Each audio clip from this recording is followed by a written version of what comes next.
Bienvenue dans ce JDN de ce samedi 5 mai 2018. Tout de suite, les titres. Hommage au patriarche centenaire Cherif Tounkara ce samedi 5 mai 2018. Cet inspecteur de l'éducation à la retraite âgé de 108 ans est pris en modèle par la fraternelle afin d'inspirer la nouvelle génération d'enseignants. L'université Assane Seck de Ziguinchor a célébré ce samedi la journée des jeunes filles et TIC.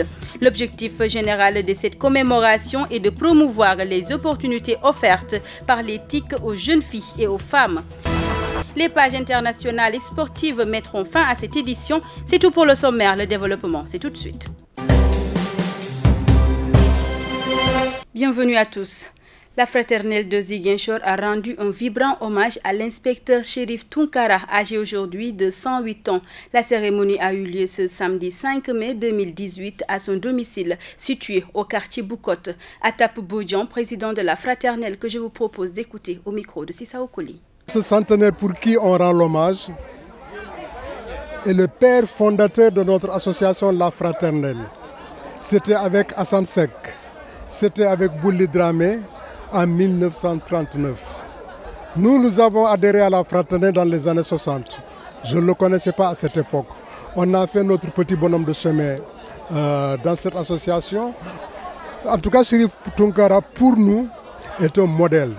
On va le dire et on va le célébrer. Si on a des octogénaires, on va le faire. Parce que nous avons encore d'anciens membres de la fraternelle. Je pense à un certain Moussangom, qui sont encore vivants. On va essayer peut-être de nous organiser. Ce qui est essentiel, c'est rendre hommage de son vivant à quelqu'un. De son vivant, il entendra les témoignages. Parce que le plus souvent, c'est au dernier jour, à la morgue, on demande de faire des témoignages. Mais il est parti, il ne va pas entendre ce que les gens pensent de lui. Alors nous allons maintenant essayer de leur vivant, ceux qui le méritent, on leur rend hommage. Ça, on va en faire une ligne de conduite et c'est la première fois qu'on le fait. On le fera peut-être dans les années à venir avec nos doyens qui sont encore en vie. L'inspecteur de l'éducation à la retraite, El Haj Amadou Fall, qui a fait des recherches sur l'homme dans le cadre de ses émissions radiophoniques, invite la nouvelle génération à suivre les pas de Cherif Tounkara. Nous l'écoutons au micro de Sissa Okoli. C'est un exemple de vie, de sérénité, de santé, mais aussi de compétences. On l'a dit, les différents témoignages qui viennent de se passer ont montré justement la compétence, le doigté, n'est-ce pas, et la sérénité pédagogique qui animait et qui anime encore cet homme. Je pense que c'est un homme dont la Casamance doit être fière et dont l'histoire est avare. Parce que ces hommes n'apparaissent qu'une fois dans le siècle. Et vous voyez, on célèbre son centenaire. De ce point de vue, nous disons de l'homme qu'il fut un grand pédagogue, mais aussi un homme politique, qui a été parmi les membres fondateurs du PRA, le Parti du regroupement africain, des Assane Seck, Amadou Mokhtar Mbow, Abdoulaye Ly et autres. Et c'est quelqu'un donc qui a formé plusieurs générations d'enseignants, qui a écrit parmi les cahiers de Ponty, que vous trouverez sûrement à l'université Cheikh Anta Diop, mais aussi à la bibliothèque de l'IFAN, se trouve en bonne place, n'est-ce pas, le cahier de Cherif Tounkara, qui parle de la chasse en pays Balan. C'est un peu justement ce qu'on peut dire de cet homme, qui continue véritablement à être un espace, un lieu, mais aussi un temps de réflexion, d'échange avec toute l'intelligentsia de la Casamance. Mais au-delà de l'intelligentsia de la Casamance, des chercheurs qui viennent de différents horizons pour connaître justement l'histoire de la Casamance et particulièrement sa culture. La journée des jeunes filles éthiques a été célébrée ce samedi par le Centre des ressources informatiques de l'Université Assane Seck de Ziguinchor. L'objectif général de cette rencontre est de promouvoir les opportunités offertes par les TIC aux jeunes filles et aux femmes. Marie Ndiaye, directrice du Centre des ressources informatiques de l'Université Assane Seck de Ziguinchor, est au micro de Eva Sagna. Aujourd'hui, nous constatons que nos jeunes sœurs sont peu représentées dans les secteurs des TIC. Pour preuve, aujourd'hui, on a vraiment fait appel aux hommes pour nous prêter main forte parce qu'on était vraiment minoritaires. Donc, c'est quelque chose que l'on vit et on aimerait que ça change. Qu'on ait plus de filles qui viennent dans les secteurs des TIC parce qu'il y a beaucoup de demandes dans ce secteur. La coalition des organisations et syndicats pour la défense de l'éducation publique section Ziguinchor a organisé ce samedi une journée de partage sur le thème « Responsabilité envers l'ODD 4 et participation active des citoyens ». La rencontre s'est tenue au conseil départemental de Ziguinchor et a enregistré la participation des acteurs du système éducatif. Moussa Sissoko, coordonnateur local de la COSIDEP, que je vous propose d'écouter. C'est une semaine de plaidoyer à l'endroit des citoyens, mais aussi à l'endroit des décideurs de la nation sur les objectifs à atteindre en matière d'éducation. C'est pourquoi nous avons pensé convier en tout cas l'ensemble des acteurs pour discuter ensemble sur l'ODD 4. Vous savez, l'objectif de développement durable 4 est accentué sur l'éducation parce qu'ils sont 17 points. Le 4e point concerne l'éducation et des engagements forts ont été pris par l'ensemble des décideurs. Il faudrait faire un suivi de ça pour leur demander de tenir leurs promesses, c'est-à-dire les engagements qu'ils avaient pris pour le développement de l'éducation au niveau mondial. Nous sommes satisfaits dans la mesure où dans beaucoup de pays, des efforts sont en train d'être faits en termes d'atteinte des objectifs du développement durable. Vous avez vu aussi à Dakar, au mois de février, nous avions convoqué beaucoup de sommités, notamment même le président de la France était là, le président du Sénégal, Macky Sall, était là. Ils avaient pris encore des engagements avec d'autres partenaires financiers aussi dans le cadre du sommet pour que l'éducation puisse se développer davantage au niveau mondial et que tous les citoyens en âge d'aller à l'école puissent être scolarisés, mais aussi les autres citoyens, je veux parler des adultes aussi, et les jeunes puissent aussi être scolarisés dans le cadre de l'alphabétisation. Au niveau local, nous avons constaté que le président de la République a pris des engagements forts pour augmenter non seulement le budget alloué à l'éducation, mais aussi de prendre des mesures fortes pour amener en tout cas à la rationalisation, en tout cas non seulement par de l'utilisation à bon escient des ressources, mais aussi à permettre à beaucoup d'enfants et beaucoup de citoyens à aller au niveau de l'école. Au niveau local aussi, nous savons que c'est des instructions qui viennent du niveau national, c'est des directives qui viennent au niveau national, et nous avons bonne foi en tout cas de l'IA et des différentes IF qui sont en phase en tout cas avec ces objectifs et qui sont en train de travailler dans ce cadre-là, notamment par l'implication des comités de gestion au niveau des écoles, l'implication des associations de la société civile dans le cadre en tout cas de la bonne gouvernance des fonds alloués au secteur de l'éducation et de la formation. L'inspecteur Ibrahima Konaté, conférencier, revient sur les efforts consentis par le Sénégal pour l'atteinte de l'objectif numéro 4. Selon lui, notre pays est sur la bonne voie. Nous l'écoutons. Quand on parle de local dans la communication, parce qu'il y a le niveau international qui concerne tous les gouvernements qui ont adhéré en tout cas à ces idéaux. On parle là du niveau régional, c'est la région Afrique. Et quand on parle de niveau local, ça renvoie au niveau national. Mais par rapport à votre préoccupation, si, comme nous sommes à Ziguinchor, évidemment, on peut voir des indices. Quand on parle du cadre d'apprentissage de l'élève,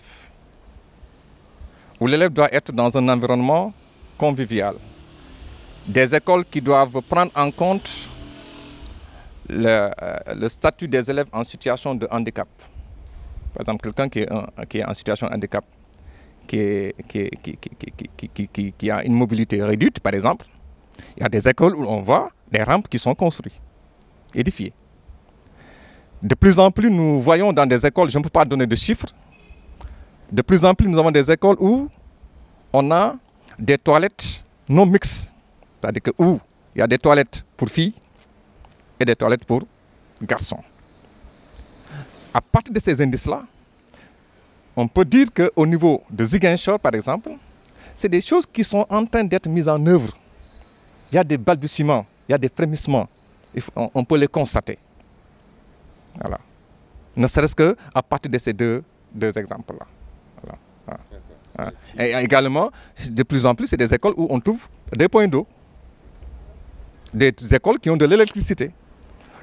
Toutes ces choses-là font partie des engagements, font partie des cibles de l'ODD 4. Une mosquée située au quartier Lindiane a été inaugurée ce vendredi aux grandes dames des musulmans du quartier.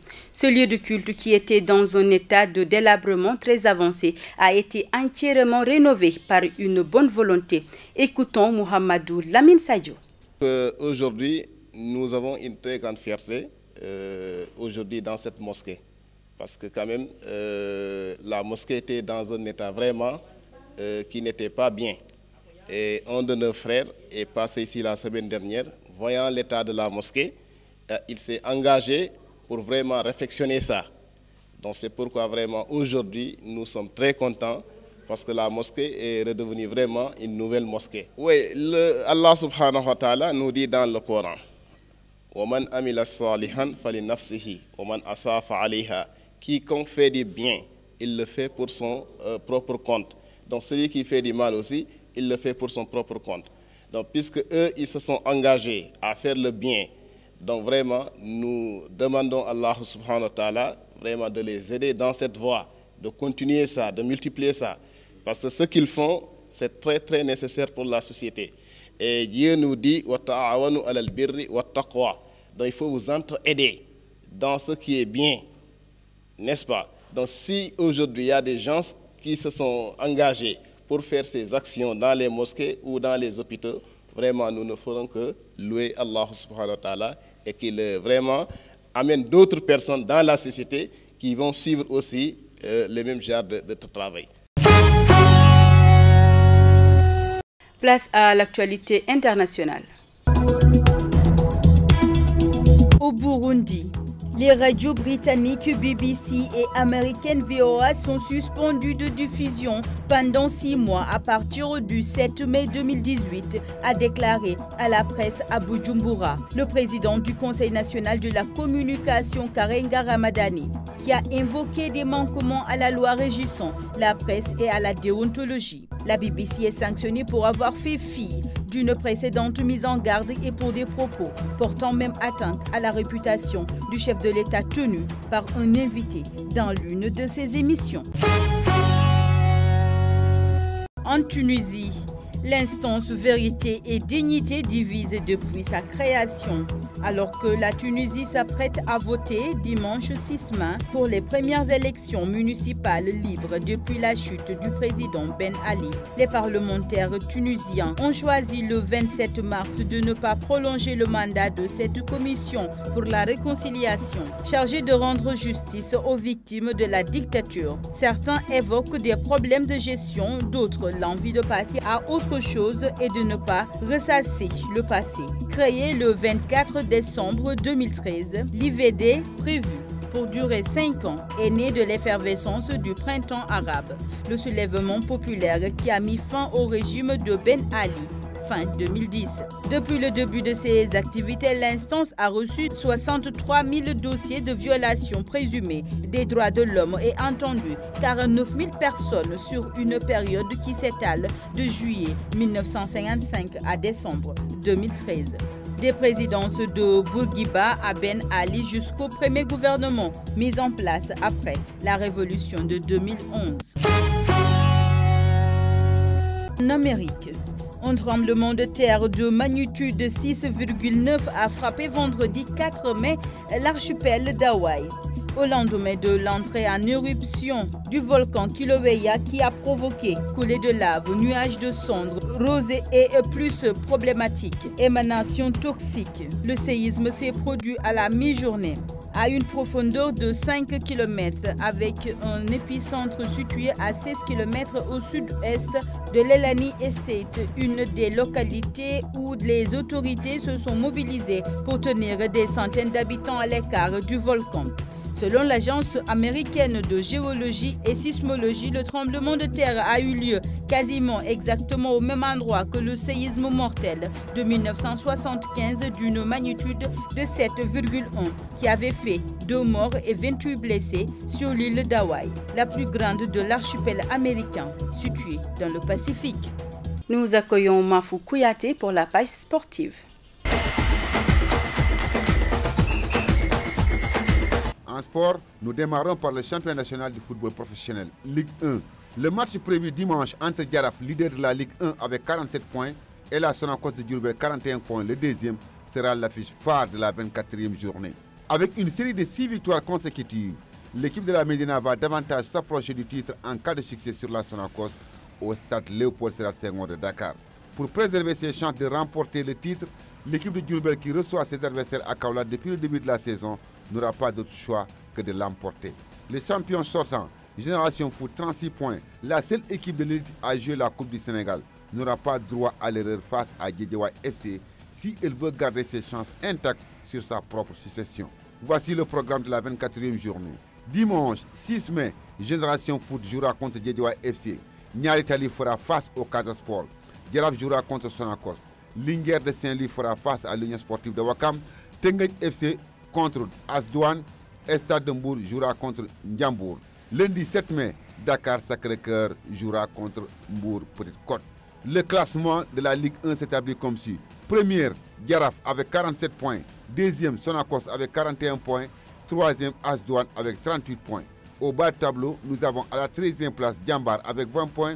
14e, Guédiawaye FC avec 10 points. Et 15e, Union Sportive de Ouakam avec 6 points.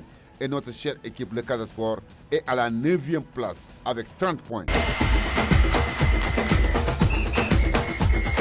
La Fédération sud-africaine de football, SAFA, a démenti dans un communiqué l'information publiée par plusieurs médias faisant état du soutien de l'Afrique du Sud à la candidature marocaine pour l'organisation de la Coupe du Monde 2026. Aucune décision n'a été prise à ce stade au sujet d'un quelconque soutien. Aucune conférence de presse n'a été organisée depuis la présentation des deux dossiers, écrit la SAFA. Le communiqué fait allusion au dossier de candidature du Maroc et à celui présenté par le trio Mexique, États-Unis d'Amérique et Canada. En international et en Ligue 1, après avoir mené 2 fois score, le Paris Saint-Germain a finalement été tenu en échec à Amiens, 2 buts partout. Grâce à un nul obtenu face au Paris Saint-Germain, 2 buts partout ce vendredi pour le compte de la 36e journée de Ligue 1, Amiens a officiellement obtenu son maintien au motif de satisfaction pour l'attaquant amiénois Moussa Konaté, 25 ans, 31 matchs et 12 buts en Ligue 1 cette saison, auteur d'un doublé face au club de la capitale. Voilà ce qui met fin à l'actualité sportive dans ce journal. C'est la fin de cette édition. Restez connectés sur www.gms.sn. Au revoir.